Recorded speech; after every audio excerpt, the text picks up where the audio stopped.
ओवैसी के विधायकों को कौन तोड़ रहा है, इस खबर को हम आपको समझाएंगे कि आखिर ओवैसी के विधायकों को तोड़ने की कोशिश कौन कर रहा है।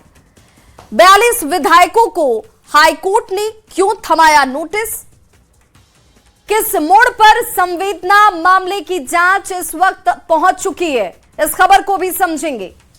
यादव जी की लव स्टोरी का विरोध क्यों हो रहा है, इसे भी हम आपको बताएंगे। और चलिए अब खबरों को जानेंगे विस्तार से। तो एआईएमआईएम के विधायकों के जेडीयू के संपर्क में होने की कयासबाजी पर सियासी बयानबाजी तेज है। राजनीतिक दलों के नेता अपने अपने हिसाब से इसके मायने और मतलब बताने में लगे हैं।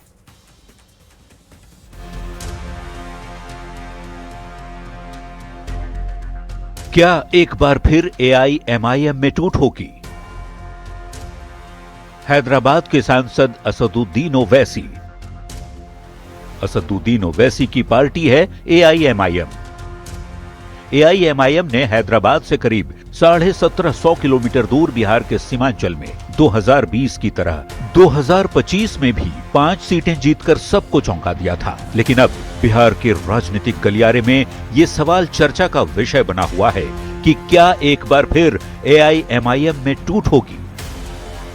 दावा किया जा रहा है कि एआईएमआईएम के विधायक इस बार नीतीश कुमार की पार्टी जेडीयू के संपर्क में है। महत्व बढ़ता है, हमारे नेता से प्रभावित होकर के लोग आते हैं तो अच्छा लगता है, तो हम लोग तो स्वागत करेंगे। हालांकि एआईएमआईएम विधायक मुर्शीद आलम ने इस तरह की कयासबाजी को सिरे से खारिज कर दिया है। नीतीश कुमार के संपर्क में नहीं है। जबकि एआईएमआईएम के बिहार प्रदेश अध्यक्ष ने शायराना अंदाज में कहा, जो पिछली बार गए थे उनका क्या हश्र हुआ ये सब ने देखा है। पिछले बार जिन लोगों ने धोखा दिया एमआईएम को, क्या हश्र हुआ नहीं देख रहे आप। अब तो मैं कहता हूं कि नानी मरे जो कोई फिर ऐसा कदम उठाए। तो वहीं आरजेडी का दावा है कि एआईएमआईएम विधायकों का विचार नीतीश कुमार से नहीं बल्कि तेजस्वी यादव से मेल खाता है। हो सकता है उनका खरीदना चाह रहे होंगे, लेकिन महागठबंधन के सेहत पर प्रभाव नहीं होगा और पार्टी विचारधारा से चलती है। आईएमएम का विचारधारा जो है वही महागठबंधन का विचारधारा है। वैसे तो विधानसभा चुनाव के बाद से ही विपक्षी दलों के विधायकों के टूटने की कयासबाजी होती रही है, लेकिन राज्यसभा चुनाव के ऐन पहले ओवैसी के विधायकों के टूटने की कयासबाजी ने चर्चा को कुछ ज्यादा ही तेज कर दिया है। वो भी इसलिए कि 2022 में भी ओवैसी की पार्टी में टूट हुई थी और 4 विधायक आरजेडी में चले गए थे। न्यूज 18 के लिए पटना से अमित कुमार के साथ ब्यूरो रिपोर्ट।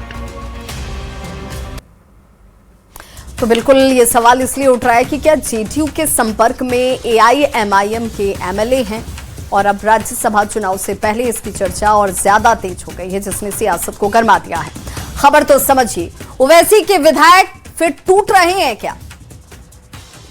अब इसे समझने से पहले आइए जानते हैं कि बिहार विधानसभा में ओवैसी की पार्टी एआईएम के कितने विधायक हैं, उनका नाम क्या है और कहां से वो विधायक हैं। तो आपको बता दें कि बिहार में ओवैसी के 5 विधायक हैं। अख्तरुल ईमान विधायक हैं अमौर से। अख्तरुल ईमान एआईएमआईएम के बिहार प्रदेश अध्यक्ष भी हैं। तौसीफ आलम विधायक बहादुरगंज से हैं। मोहम्मद मुर्शीद आलम जो कि हाट से विधायक हैं। तो गुलाम सरवर बायसी के विधायक हैं। वहीं मोहम्मद सरवर आलम विधायक कोचा धामन से हैं। अब ओवैसी के विधायक फिर टूट रहे हैं, ये सवाल उठता है, तो इस पर मार्च महीने में राज्यसभा का चुनाव होना है, इसलिए इसकी चर्चाएं ज्यादा तेज हैं। चुनाव से पहले टूट की कयासबाजी बेहद तेजी से चल रही है। दावा है कि एआईएमआईएम के कुछ विधायक जेडीयू के संपर्क में हैं। हालांकि एआईएमआईएम के नेताओं के जो दावे किए जा रहे हैं, एआईएमआईएम के नेता उसे सिरे से खारिज करते हैं, नकारते हैं। एआईएमआईएम ने विधायकों की एकजुटता की बात कही है। उन्होंने कहा कि हमारे विधायक एकजुट हैं। ओवैसी के विधायकों के टूटने की कयासबाजी क्यों हो रही है वो भी समझिए। तो 2020 में ओवैसी की पार्टी से 5 विधायक जीत आए थे। 2022 में 5 में से 4 विधायकों ने पार्टी को छोड़ दिया।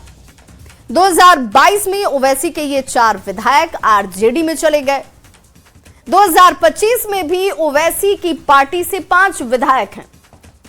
एक बार फिर से टूटने की कयासबाजी जो है वो बेहद तेज है और इस बार विधायकों के जेडीयू के संपर्क में रहने की चर्चा तेजी से चल रही है, इसीलिए अब इस पर सियासत गर्म है। नीट छात्रा की बात करेंगे तो नीट छात्रा संवेदना की मौत मामले की जांच सीबीआई ने बेहद तेजी से शुरू कर दी है। सीबीआई की टीम ने एसआईटी से थाने की एसआई और छात्रा के परिवार वालों से पूछताछ की थी है। गुरुवार को सीबीआई ने कदमकुआं थाना के निलंबित सब इंस्पेक्टर हेमंत झा को भी ऑफिस बुलाया और पूछताछ की।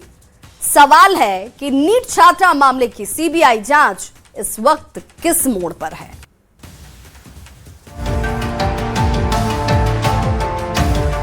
पटना में रहकर नीट की तैयारी करने वाली जहानाबाद की छात्रा संवेदना को 6 जनवरी को बेहोशी की हालत में अस्पताल में भर्ती कराया गया था। 11 जनवरी को इलाज के दौरान संवेदना की मौत हो गई। छात्रा के घर वाले शुरू से ही रेप की बात कहते रहे हैं, जबकि पुलिस आत्महत्या के एंगल पर अटकी रही। संवेदना के घर वालों ने पुलिस की थ्योरी पर सवाल उठाया तो सीएम नीतीश कुमार ने 31 जनवरी को पूरे मामले की सीबीआई जांच की सिफारिश कर दी। 12 फरवरी को सीबीआई ने केस अपने हाथ में लिया और एफआईआर दर्ज कर जांच शुरू कर दी।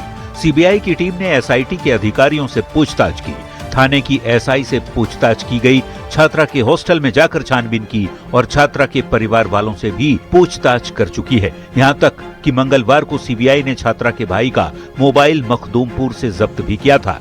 सूत्र बता रहे हैं कि मोबाइल के कॉन्टैक्ट डिटेल्स का एनालिसिस भी किया जा रहा है और व्हाट्सएप चैट चेक भी किए जा रहे हैं। वहीं गुरुवार को सीबीआई ने कदमकुआं थाना के निलंबित सब इंस्पेक्टर हेमंत झा को भी ऑफिस बुलाकर पूछताछ की।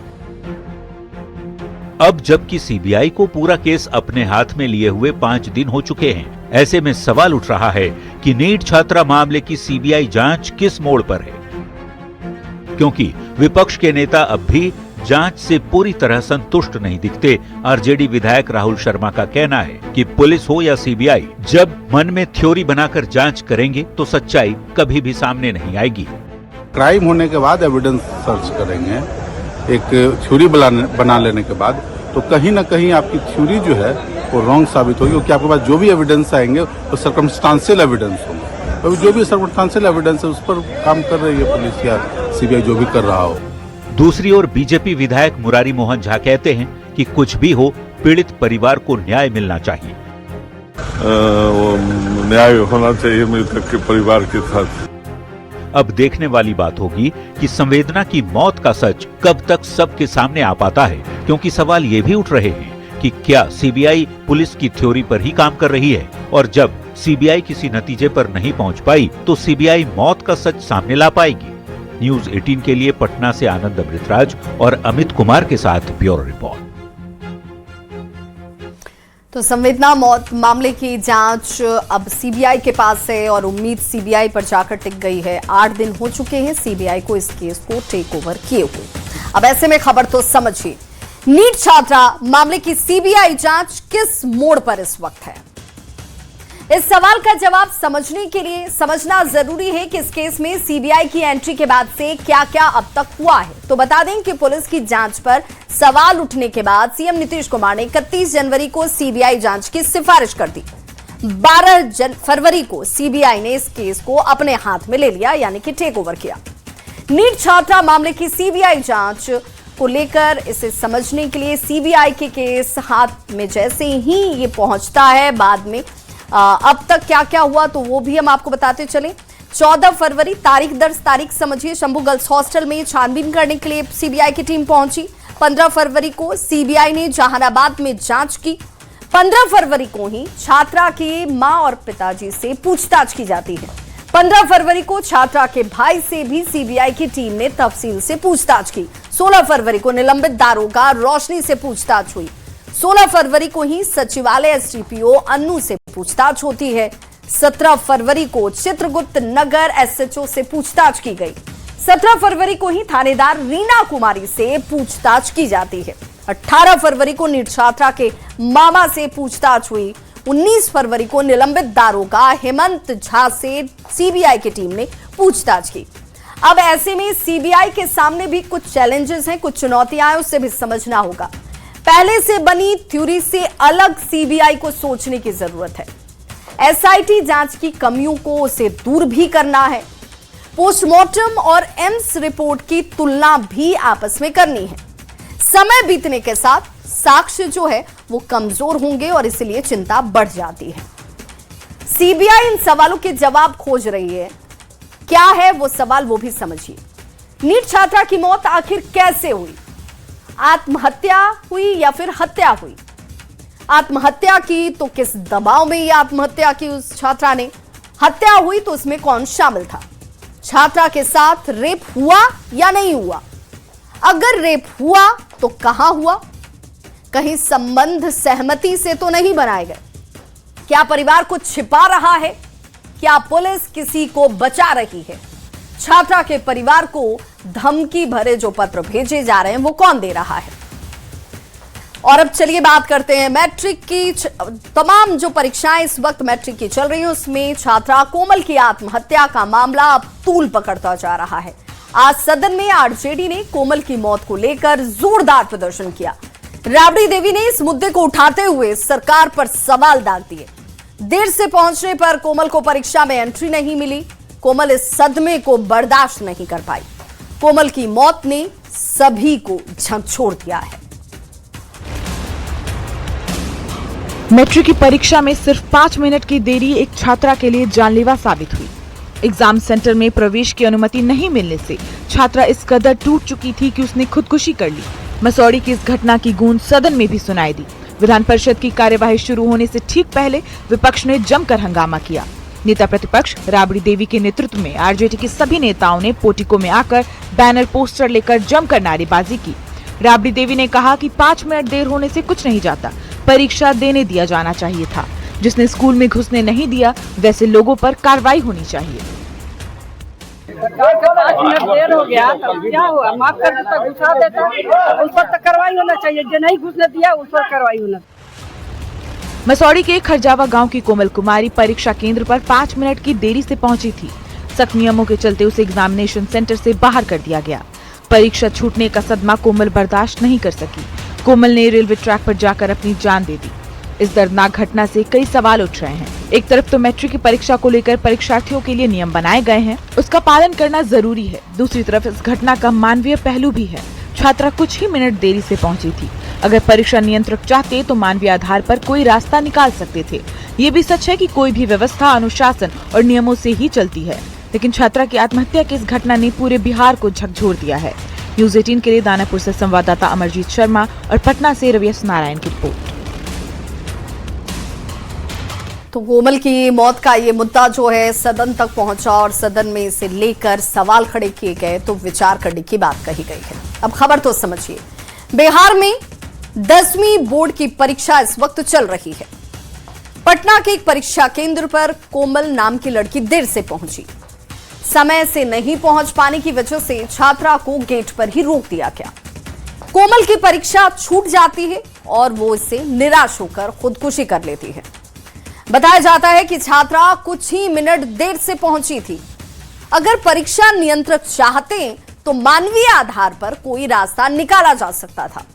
अगर उस वक्त मानवीय आधार पर कोमल को परीक्षा में एंट्री मिल जाती तो संभवतः उसकी जान बच सकती थी।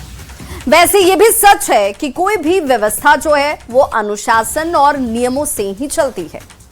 खैर, अब कोमल की मौत का मुद्दा बिहार विधान परिषद में भी उठा। राबड़ी देवी के नेतृत्व में विपक्षी सदस्यों ने नारेबाजी की। राबड़ी देवी ने कहा कि 5 मिनट देरी से एंट्री मिल जाने से कुछ नहीं होता है।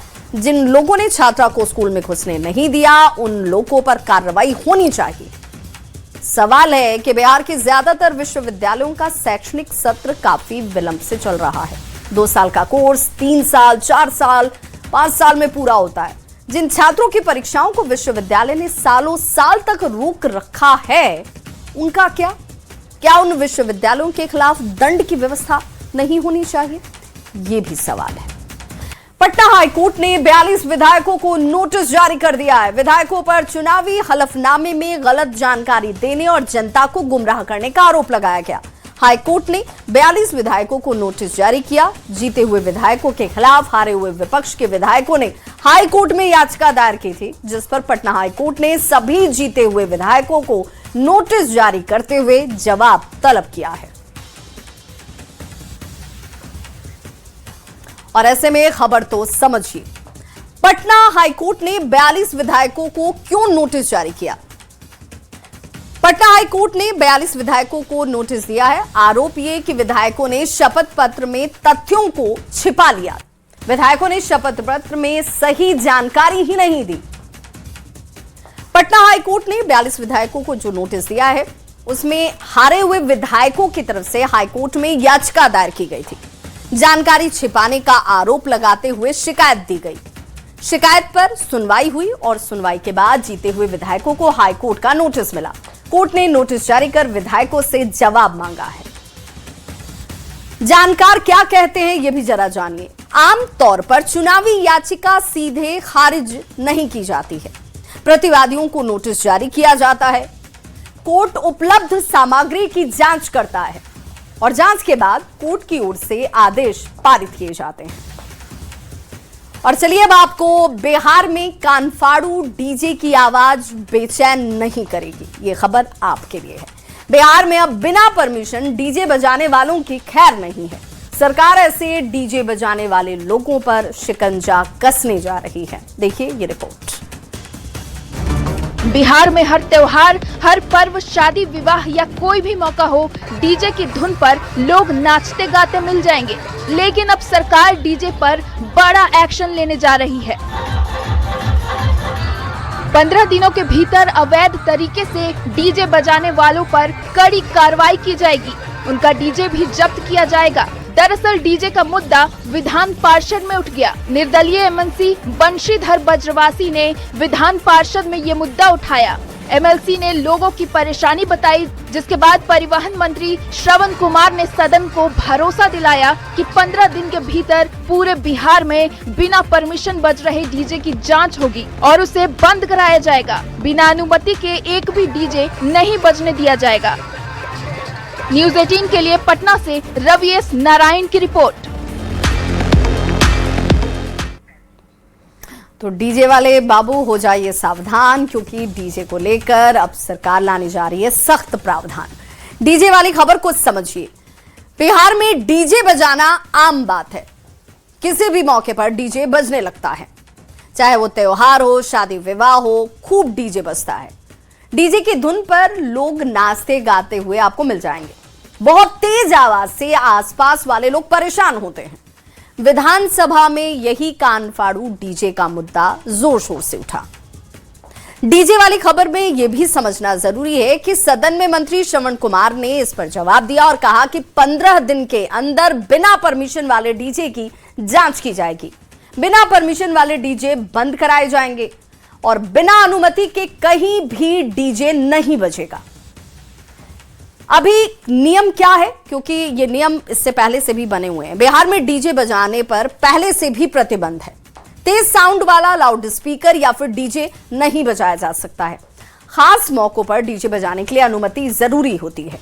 रात 10 बजे से लेकर सुबह के 6 बजे तक लाउड स्पीकर और डीजे पर बैन है। अब क्या हो सकता है इसके नियम के बाद, वो समझिए। डिजाइन बदलकर बनने वाले डीजे की गाड़ियों पर प्रतिबंध लग सकता है। डीजे बजाने के लिए आपको लाइसेंस लेना जरूरी होगा। उल्लंघन किया तो लाउड स्पीकर और डीजे दोनों जब्त हो सकते हैं। ज्यादा ध्वनि प्रदूषण करने पर एफआईआर दर्ज होने की भी नौबत आ सकती है। और चलिए बात रिलीज से पहले उत्तर प्रदेश में यादव जी की लव स्टोरी फिल्म का विरोध शुरू हो चुका है। यादव समाज के समर्थन में समाजवादी पार्टी भी अब उतर चुकी है और फिल्म को बैन करने की मांग की जा रही है। संभल में प्रोड्यूसर, डायरेक्टर और कलाकारों के खिलाफ एफआईआर दर्ज की गई है। हजारीबाग के लोगों को दोहरी मार झेलनी पड़ रही है और ऐसा इसलिए क्योंकि एक तरफ जहां जंगली हाथियों का आतंक देखने को मिल रहा है, वहीं हाथी के हमले से कई लोग काल की गाल में समा चुके हैं।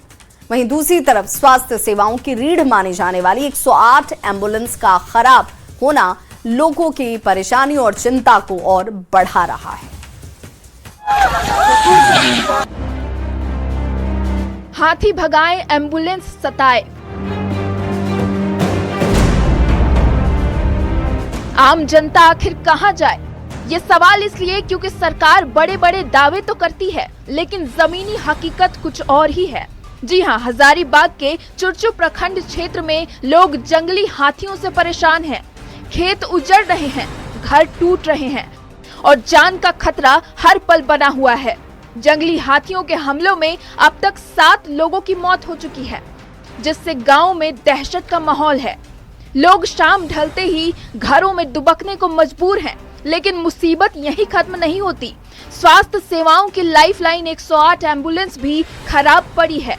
बीमारों को अस्पताल तक ले जाने का कोई साधन नहीं। लोग मजबूर होकर निजी वाहनों या ऑटो का सहारा ले रहे हैं। बहुत ही स्थिति इसका खराब है, बिगड़ा हुआ है।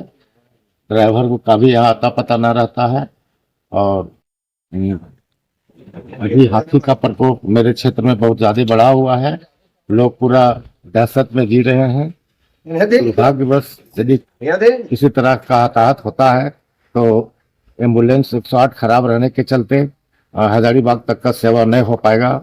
दरअसल सरकारी 108 एम्बुलेंस पिछले कई दिनों से चुरचू मुख्यालय में खराब पड़ी है। न चालक है न EMT तैनात। स्थानीय लोगों ने प्रशासन से तत्काल व्यवस्था दुरुस्त कराने और स्थायी समाधान की मांग की है, तो वहीं एम्बुलेंस प्रबंधन ने वाहन जल्दी ठीक कराने का आश्वासन दिया है। तो ऐसे हालत में जो है 108 का एम्बुलेंस का ऐसा हालत है कि अभी प्रखंड कार्यालय के पास में पड़ा हुआ है, इसका कोई देख रेख नहीं है। दूसरा चीज है क्या कि हमारे क्षेत्र में लगातार हाथी का जो है प्रकोप अभी भी खत्म नहीं हुआ है। कुछ दिन उसके घटना का गोंदवार की घटना के बाद में तुरंत कजरी में बहरा पंचायत में हुआ। इस तरह का घटना लगातार घट रहा है और ऐसे हालत में जो है एम्बुलेंस जो है खराब पड़ा हुआ है, जिसका कोई देख रेख करने वाला नहीं है। तो कुल मिलाकर ये कहना गलत नहीं होगा कि एक तरफ जंगल का डर तो दूसरी तरफ इलाज की लाचारी। ऐसे में हजारीबाग की जनता पूछ रही है कि कहां है प्रशासन, कहां है सिस्टम। ऐसे में अगर कोई हादसा होता है और किसी की जान जाती है तो कौन जिम्मेदार होगा। न्यूज़ 18 के लिए हजारीबाग से सुशांत सोनी की रिपोर्ट।